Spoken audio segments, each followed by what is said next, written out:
Welcome back to the Great Outdoor Show. I'm your host, Bob Ide. If you miss any part of the show, you can watch a segment at fox56.com.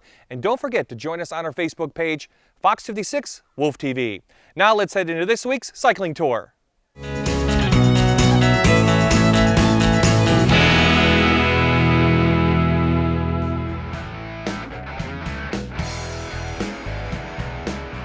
Sickler's Bike and Sport Shop is all about the ride and making yours the best it can be.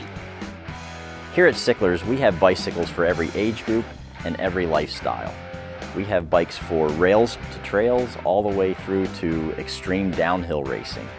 The beautiful thing about bicycles today are that there's so many types, there's something for everybody. From kids to senior citizens, we have people come in looking for some way to get out and enjoy exercise. We've seen senior citizens come in and purchase a bike. I've had a gentleman back in that told us how he feels like he's 16 years old again. He wishes he'd started riding again sooner. No matter what season, Sickler's can hook you up. We have fat bikes, we have gravel grinder bikes. There's different gear, accessories, tires that you can use for that type of riding.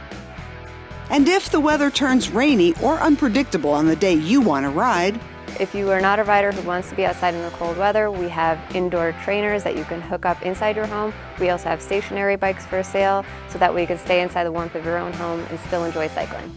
Cycling is an excellent exercise. It lets you use the biggest muscles in your body, so you actually burn a lot of energy when you're doing it.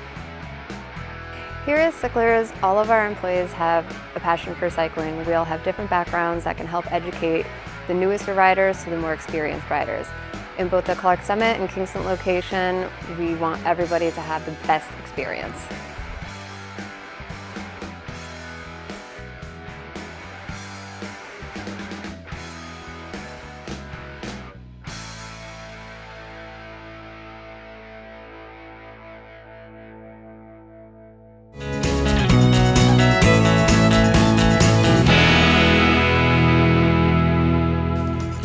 We are at Harvey's Lake today. We're going to talk canoe and kayak safety with Walt Dietz from the Pennsylvania Fish and Boat Commission. And Walt, first of all, what is your job with Pennsylvania Fish and Boat? Well, thanks for having us here. We appreciate the opportunity. Again, my name is Walt Dietz. I work for Fish and Boat. The Outreach and Education Coordinator. We take care of all the media, special projects, any kind of the programming related stuff for our agency in the Northeast and in the Southeast region as well. Let's first talk about the legal requirements for canoes and kayaks. Well, I want to touch on a couple things that boaters should know, kayakers specifically, and canoeists, before they head out on the water. One of the first things to start with is to make sure you have your boat registered. If you're going to head out on one of our waterways, and if there's a Fish and Boat Commission access you're using, or it's going to be a state park property, you need to have that boat registered. If you don't want to go that route, you can also have a launch permit. Either will do, and you just need to remember to do that ahead of time before you head out on the waterway. Whistles as well, you need to have whistle. Sound producing device, a means of making a sound out on the waterway so other boaters can hear you to avoid a collision. That is a legal requirement, it's required by law. And for people that are in canoes and kayaks, we recommend that they have the whistle. If you're in a power boat, you might have a horn or a bell, but for somebody on a canoe or kayak, a whistle will do. What about in the nighttime or early morning when the sun's not up yet?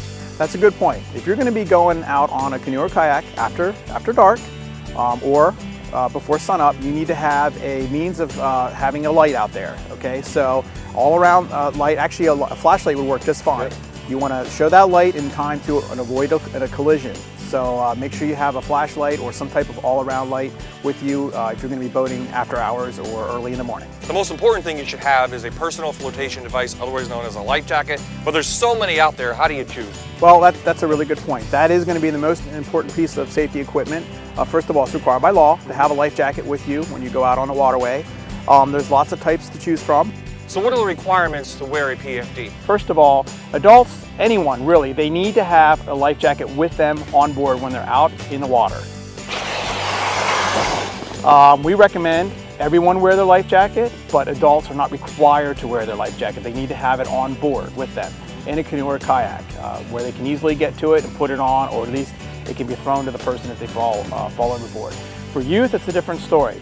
Kids 12 and under, youth 12 and under, they need to wear their life jacket if they are on a boat. So we certainly don't want to see any kids out there without their life jacket on under any circumstances. Canoe, kayak, wear your life jacket. If you're a youth, 12 and under, adults, bring it with you. We recommend you wear it.